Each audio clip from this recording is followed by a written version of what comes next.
Translations and localizations for all types of Japanese media have come under fire recently, and you might have seen some of it on places like Twitter.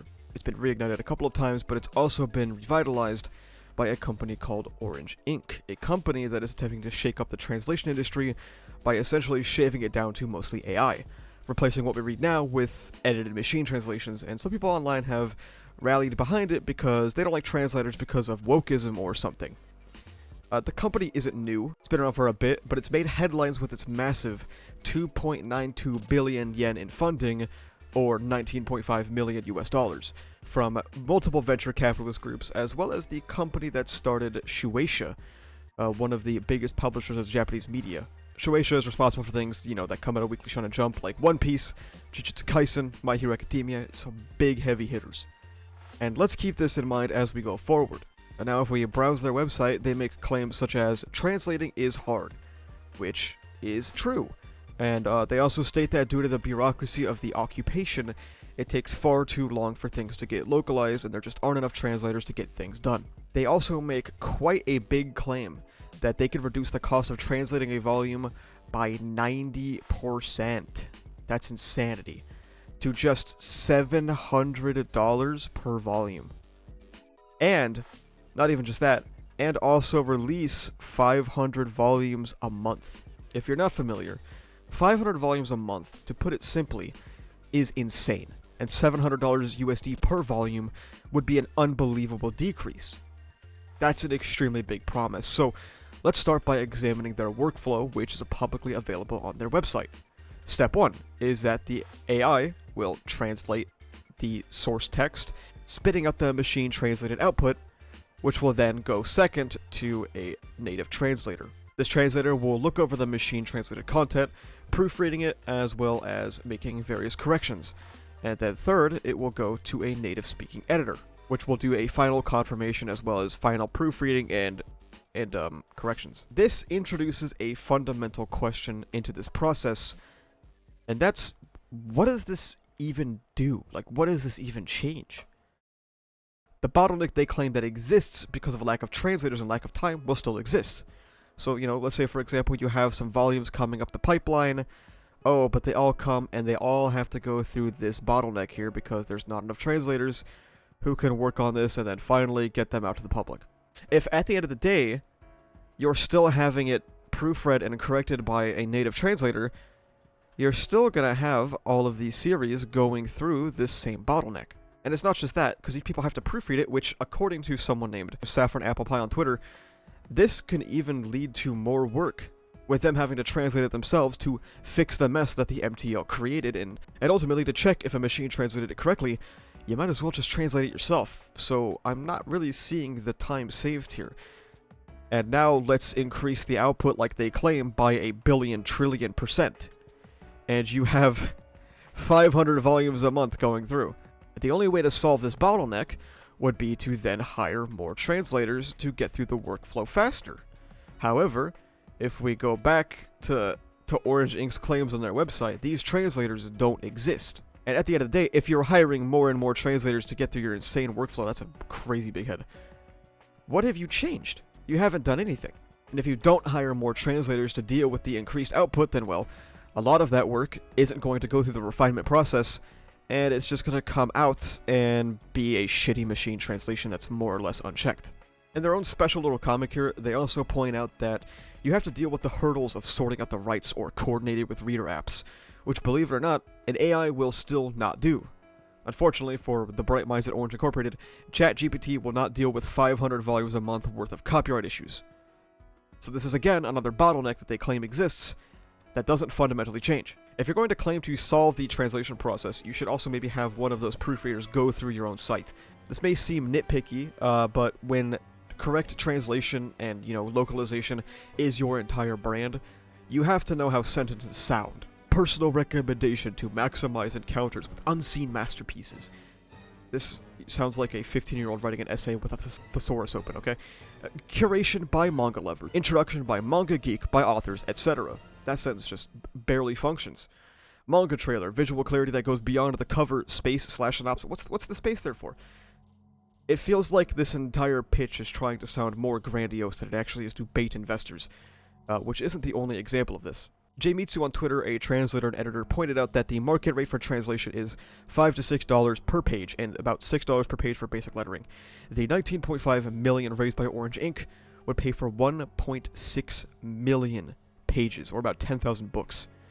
They also point out that Orange Incorporated's figure of $7,000 per volume before their wonderful innovation is more or less nonsensical, and if paying good rates, which keep in mind, by the way, that's not going to happen, they can pull about 4,000 total for a volume. That's taking into account translation, editing, lettering, and proofreading, which a lot of these will also be offloaded to the same person to save costs to begin with.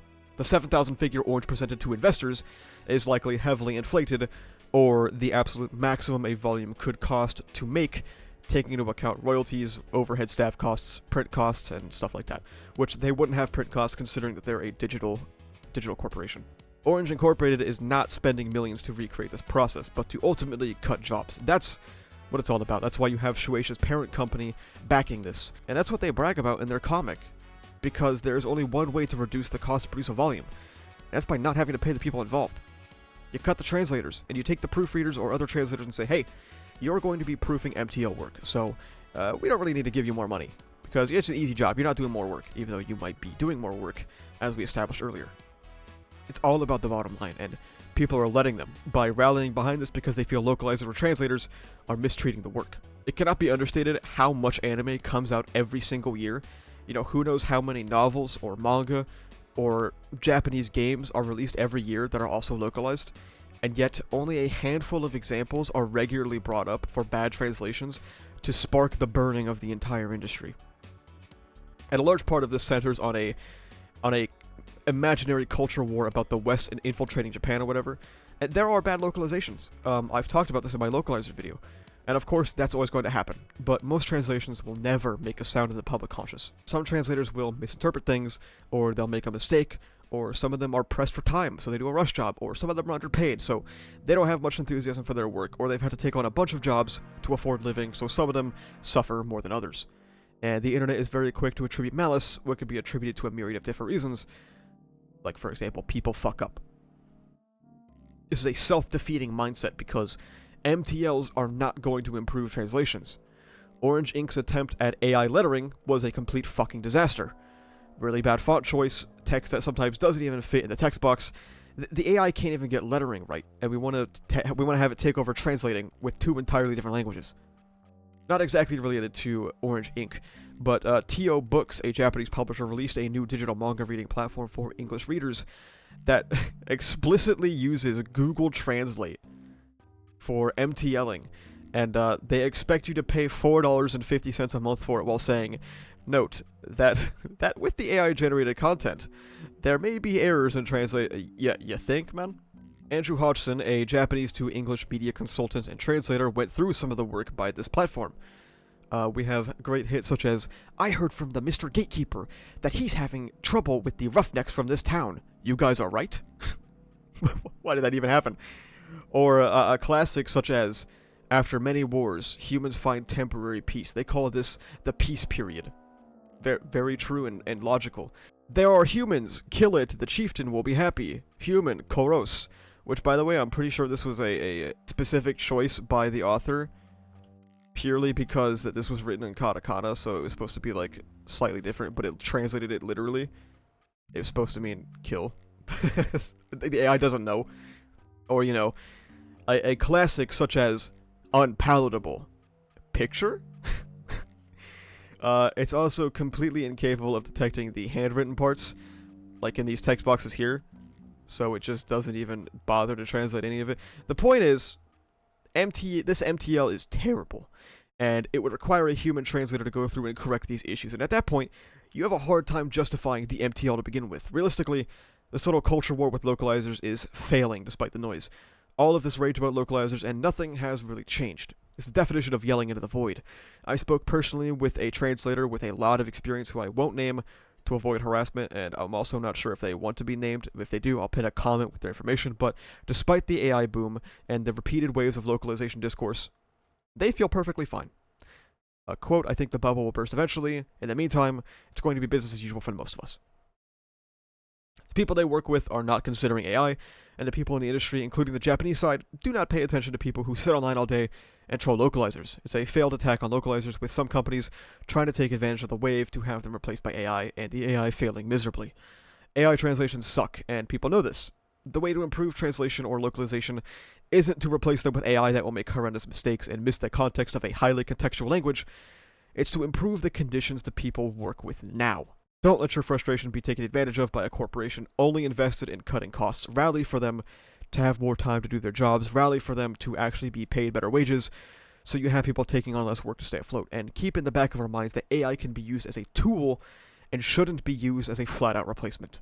Thank you so much for watching. If you like this video, please remember to like, comment, and subscribe for the funny YouTube algorithm. You can also become a YouTube member, which gives you access to behind-the-scenes content, a badge on comments and livestream chats, as well as the use of emotes and videos before their actual release. You can also check the description for socials like Twitter, where I'm objectively correct all the time, and Discord, where we talk about ReZero, My Hero Academia, Jujutsu Kaisen, and stuff like that. That's about it though. Thank you for watching. See ya.